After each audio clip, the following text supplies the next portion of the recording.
Welcome back to Views with Hughes, Agenda Free News. This is Jerome Hughes. Now, let's go ahead and get right into it. So, Agatha All Along. It's another victim of Hollywood's woke agenda. Now, Agatha All Along is a Marvel show, as you all know, that could have been great, but ends up being ruined by the same old identity politics, poor marketing, out of touch storytelling, as well as the fact that, well, it shouldn't even exist.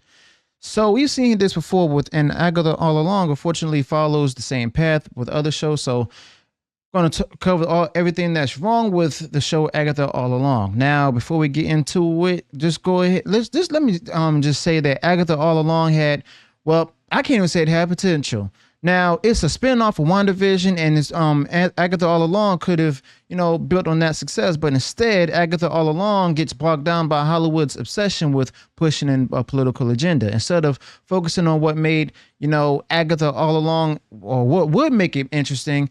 Like Agatha Harkness's mysterious character, Agatha All Along quickly turns into yet another platform for woke politics. And I don't even know what Kevin Feige was thinking in the first place, but have this. But if you've been following the coverage of, of Agatha All Along, you probably noticed that the first thing that they want to shove in your face is that Agatha All Along is the gayest Marvel show ever. I mean, seriously.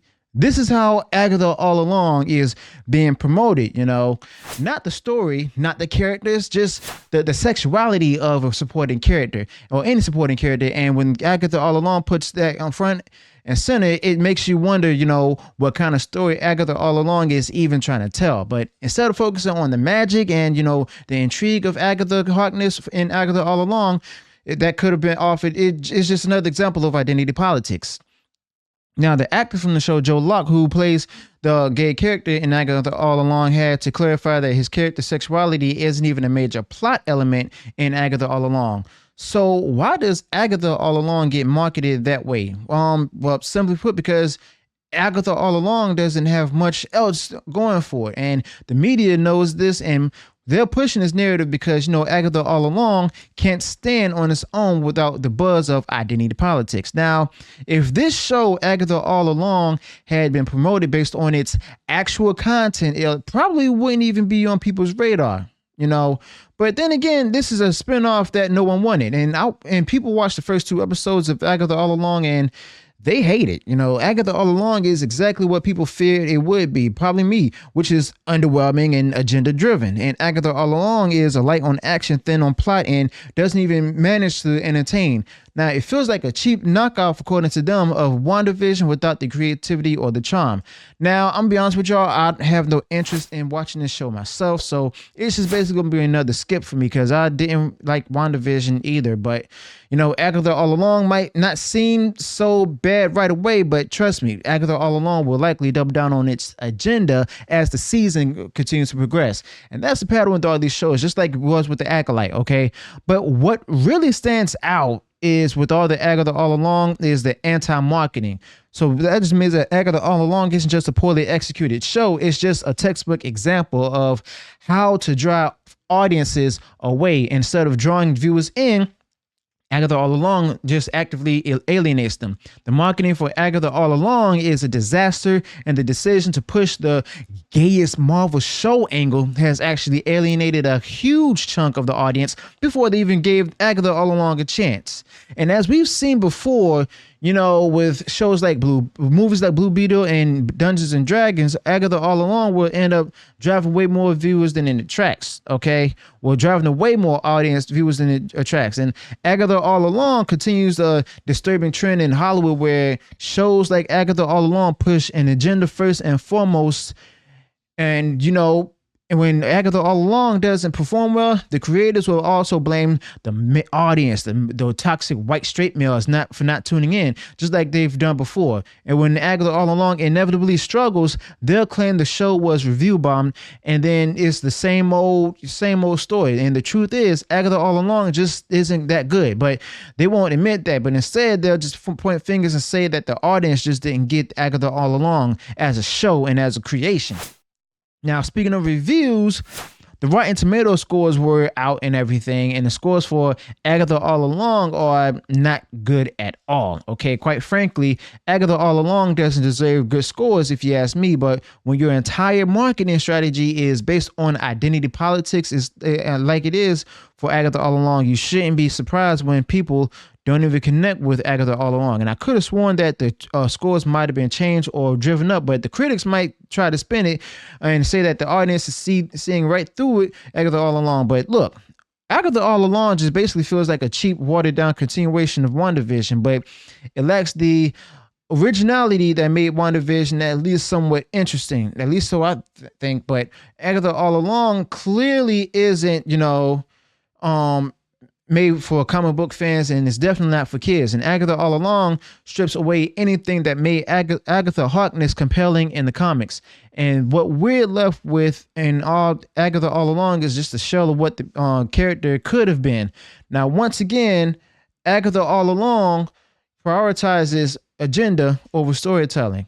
And let's be real here, people. I mean, Agatha All Along is just boring to a lot of people. I mean, Agatha All Along barely has any momentum.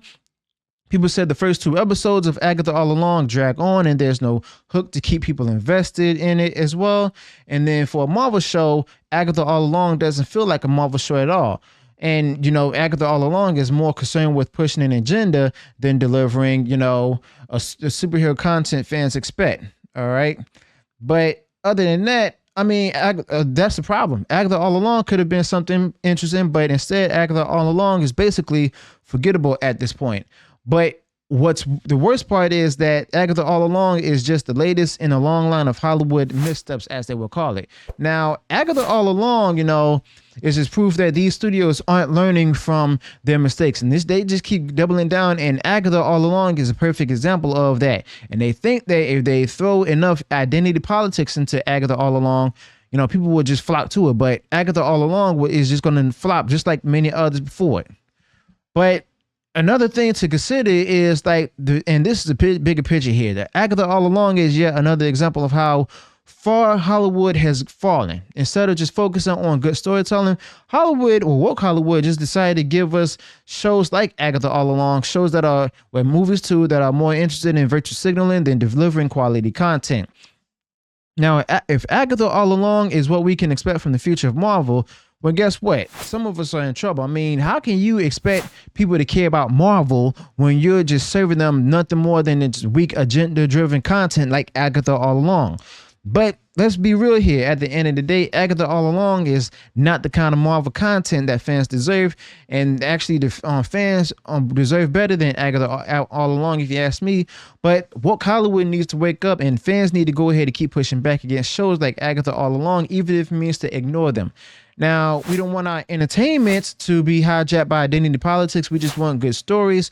But until Hollywood figures that out, we're just going to keep getting more of the same. Shows like Agatha All Along that could have been great, but end up being failures, or more importantly, it shouldn't have existed in the first place. But other than that, it's all down here. But if you like it, then that's fine. Okay. And I'm not forcing you to dislike it. I'm not going to convince you, but I'm just going to let you know of what to expect from it. But do you think that there's any hope for Hollywood, or do you think that Hollywood has gone too far? Do you think that there's any hope for Agatha All Along, or do you think that, this show is basically a failure? Now, the people are saying that, this show Agatha All Along has been the 4th worst Marvel show in Disney Plus, and I got to pull it up right now. So far, the critics give it 78%, and the audience gave it a 77%. But as the season continues and stuff, we'll see exactly how Agatha All Along will progress. And in the future video, I'm gonna also go ahead and look at the back at the Rotten Tomato score, go over it and see which of these profiles are actually legitimate. So let me know your thoughts about this in the comments below. Also, be sure to include any additional thoughts you may have this particular topic. If you enjoyed what I shared in this video, go ahead, smash the like button, and share far wide across social media. And if you haven't done so already, and you enjoyed all the content that I put out there, go ahead, subscribe to the channel, click the bell notification so that way you're notified of future uploads and updates. Till then, peace.